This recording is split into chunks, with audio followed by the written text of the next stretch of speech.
You're listening to From the Midlands, the stories of people making a difference across the region.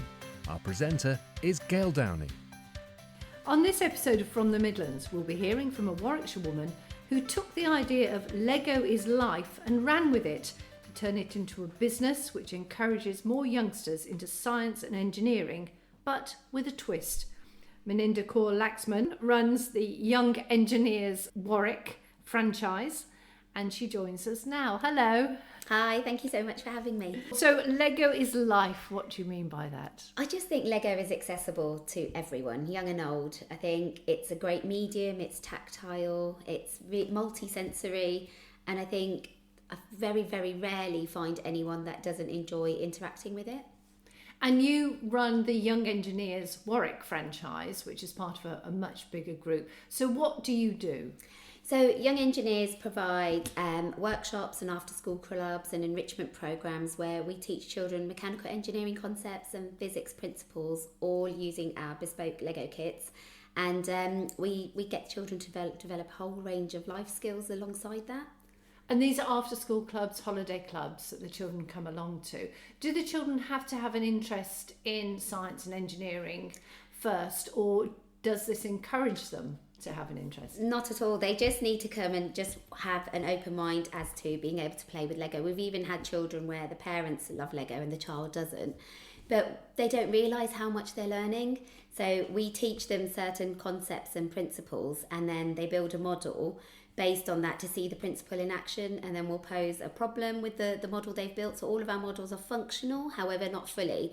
So it could be something as simplistic as a carousel, like a theme park ride, or it could be a vehicle they've made, but then we always say, how could you improve it? So we're trying to get those children to become problem solvers, use something and develop something new and be a bit more innovative.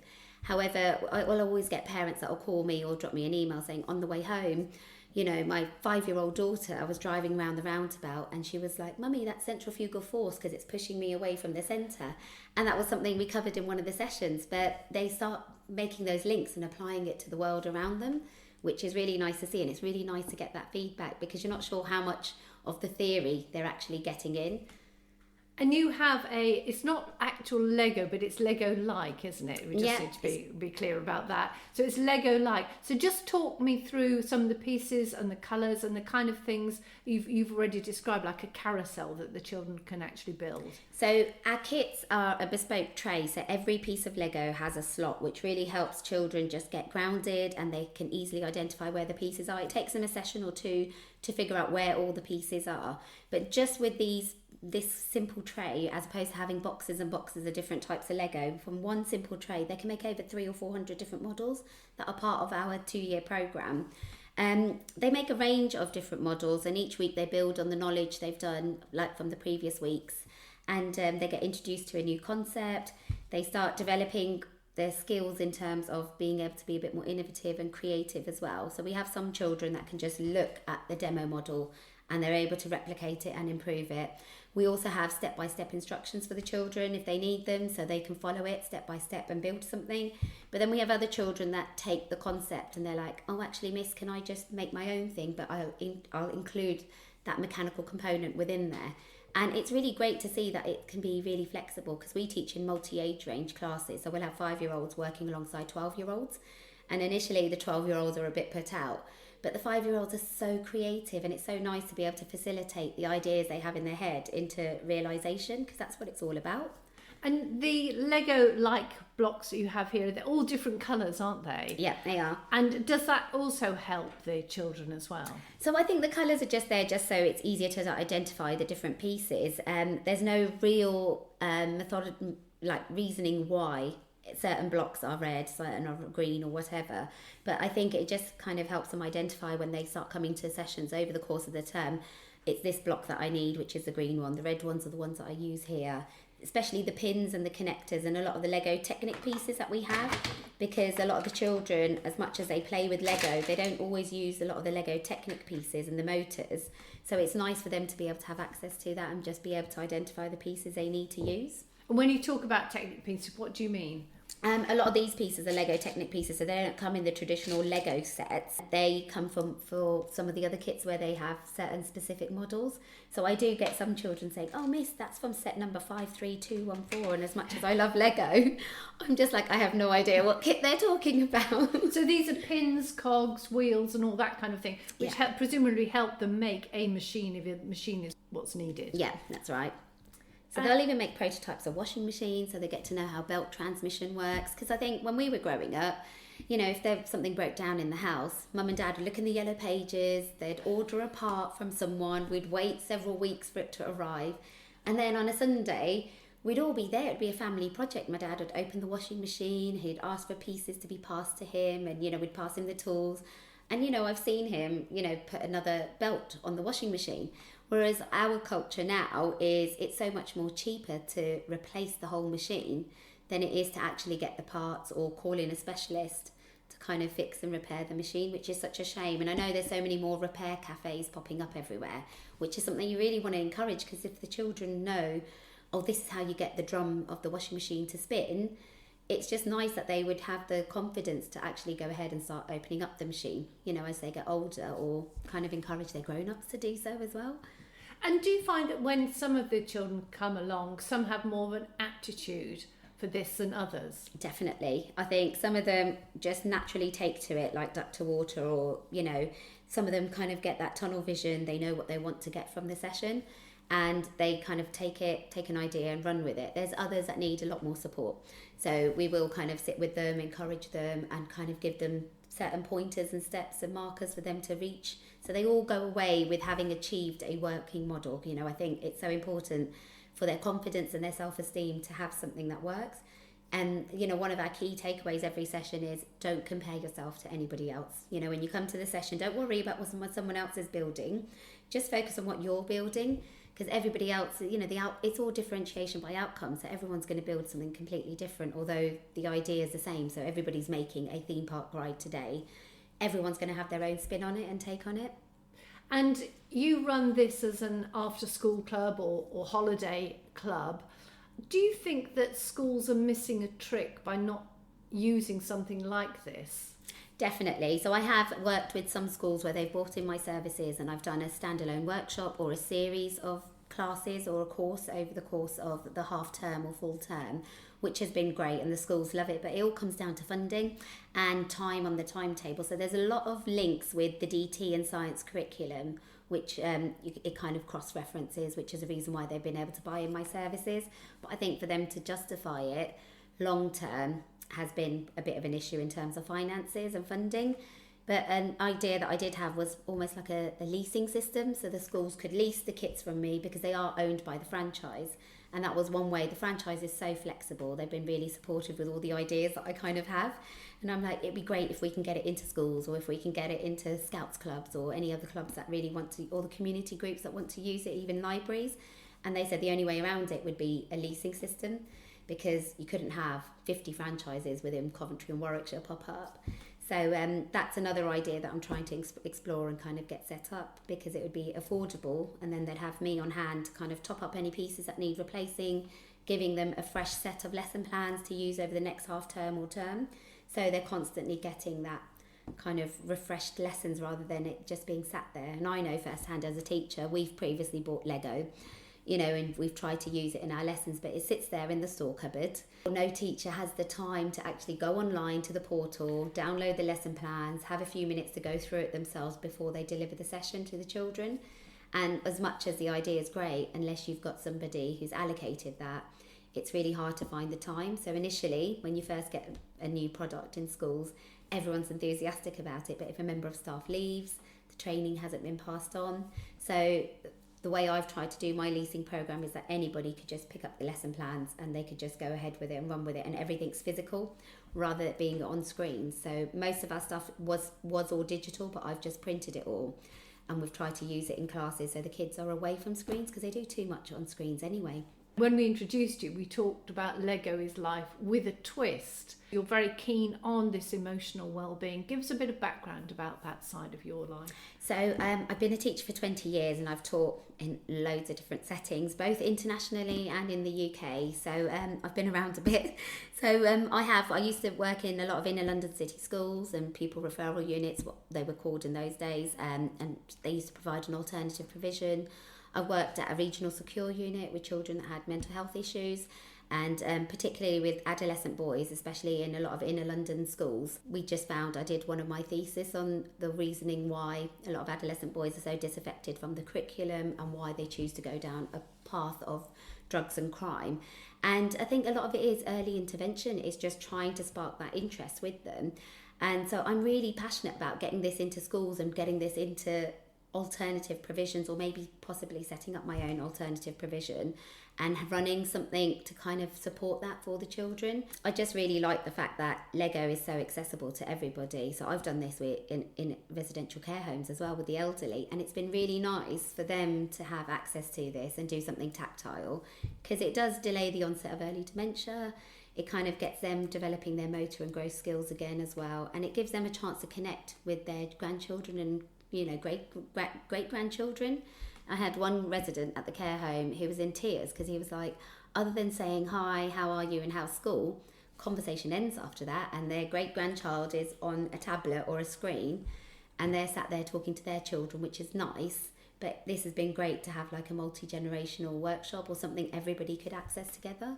And this is the twist that you've taken on this Lego is life, to actually broaden it out into emotional well-being, isn't it? Yes, definitely. So I recently completed a level 2 certificate in children and adolescent mental health. I think the effects of COVID, the government initially thought it would be a 2-year thing, but I think it's prevalent. And I don't think it's just COVID. I just think young people's mental health is severely affected by social media, the lifestyle that we currently live. I know growing up, I didn't have social media and I always had a parent at home. My parents used to work opposite shifts, so there was always someone at home to drop us to school. We always had a hot dinner when we came home. Whereas I think nowadays the pressures and the cost of living, it means both parents have to work effectively full-time jobs. And I think the children miss that interaction, and I don't think it's any fault of the parents, but I just feel they don't get as much one-to-one time that they should have. And I've got 4 children on my own, and I know how difficult it is to give that and check in with each of your children. So I think having Lego and having a medium that you could all work through really helps, and it just helps build up their emotional intelligence really. There's loads of different things that they could do with this. So although they're doing predominantly a STEM related activity, it's all about developing resilience, being self-aware, learning how to regulate themselves. So I have got a Build for Purpose program that I've just written recently, and it focuses more on developing self-confidence, self-esteem, developing their own resilience, like I've mentioned already. I think that's such an important thing. So do you find sometimes when some of the children come, they are building and making carousels or making washing machines or whatever it is that project that you've given them, but actually you notice that some of them are managing better than others? Yes, emotionally. Definitely. Yeah, definitely. We I've had sessions where some children have just thrown the kits on the floor because they've got frustrated.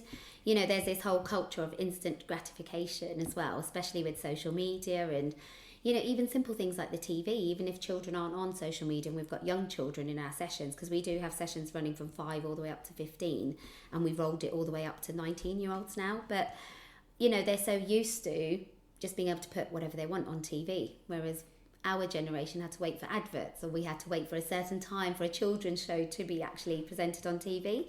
So they're so used to that instant gratification. So as soon as they get frustrated with something, they either want to give up, or it's a case of I can't do it, and it's changing their mindset. And it's taking it like, look, we'll take it one block at a time, we'll do it brick by brick, piece by piece, and if they build something and it's still not working, we just dismantle it, and they can apply that to their lives as well. It's step by step, we'll get there. This isn't the end of the journey, it's not the finished product, and they can apply it to themselves. And it's so important because it builds their own confidence. And every session at the end, I never get bored of that whole, I did it, miss, it works. And it's that whole excitement. You have like 19-year-olds say that as well as 9-year-olds. It is, everybody wants to feel that they've achieved something. And you said before we started doing the recording that your mission was to help people. Do you feel this is really helping young people become young adults who are resilient, who are emotionally aware? Definitely. I think this is definitely skills for life in general. I just think it's so important. That's the reason why I went into teaching, many years ago. And I fell out of love of the profession purely because of all the changes that have happened in education. And I just felt my head and heart didn't align. And I think if my heart's not in something, I can't do it because I don't feel I'm doing it a good, I'm not doing any service to it. So I left teaching because I was at that point where I thought, I can't do a good job because my heart doesn't believe in what I'm actually delivering and teaching. Whereas now I'm so passionate about what I do, I want it to be in every school. So I just think it adds so much value to their education, which is great, and in their understanding of the world around them and how things work, but also just their emotional intelligence and well-being.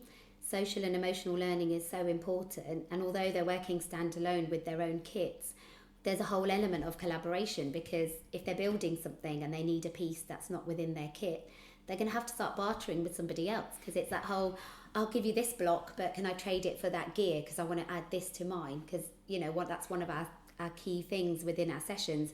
You're limited to the pieces you have in your kits. And so it forces them to think outside the box rather than just use the same piece and build a really tall tower. It's like, how else can you make it taller? How else could you make a bridge, or all the alternative things you could do? Do you think something like this will encourage more girls to go into science and technology? What's your take on that? Definitely. I've ran lots of girls only sessions as well, and certain schools and community groups have also brought in my services to run workshops to try and promote girls into it. And it's really interesting because when I've run classes, most of my classes are very boy heavy. They just naturally are. And the girls within there sometimes shy off at the first few sessions. So obviously a term runs over 12 weeks. But come the third or fourth session, they really come into their own. And it's really nice to see that confidence. And then it's almost like they're challenging some of the boys within there. But then within the girl-only sessions, it's a very different atmosphere because they're all very supportive of each other and they naturally encourage each other to do more. So I do need to probably, that's one of my things to do, run separate standalone girl-only sessions, because I do find that literally from the first session, they're a lot more creative and take more risks, whereas initially, when they're in a mixed class, the first few sessions, they tend to be a bit more risk adverse, and then they slowly come into their own. What's your end goal? I don't know. I just want to see this in every school. I want every child to have access to this. I just think it's so important for them to be able to work with their hands, be creative, develop their confidence and resilience, learn how to problem solve, and also be in a safe environment where they can make mistakes. There's so many children that come in and they're so scared when something doesn't work, and it's just like, it's absolutely fine, don't worry. And it's this whole culture that we've created. They have to get 10 out of 10 in their spellings or 20 out of 20 in their maths, and I don't think the school create that culture, nor do the parents, but it's almost like a societal expectation. And children put pressure on themselves as well. I know myself, my eldest daughter, she puts a lot of pressure on herself because she's very academic and she feels she must always be top set for everything and she must also get the highest grade. And they put all these pressures on themselves. So when something doesn't work, it's almost a shock to them. And then they're really surprised when I'm like, it's absolutely fine, don't worry. This is what you're here for. You learn from your mistakes. So can you tell me where the mistake is? And it's flipping it so they identify where the mistake is. And then it's kind of drawing out the information from them, how they can fix it. And then it just develops their whole confidence, because they're just so surprised that, oh, actually, yeah, I know that's a mistake. Oh, now I know how I can fix it, as opposed to giving up, which they probably previously would have done. Melinda Kaur-Laxman from Young Engineers Warwick, thank you very much. Thank you very much for having me. You've been listening to From the Midlands, a Whirlwind production.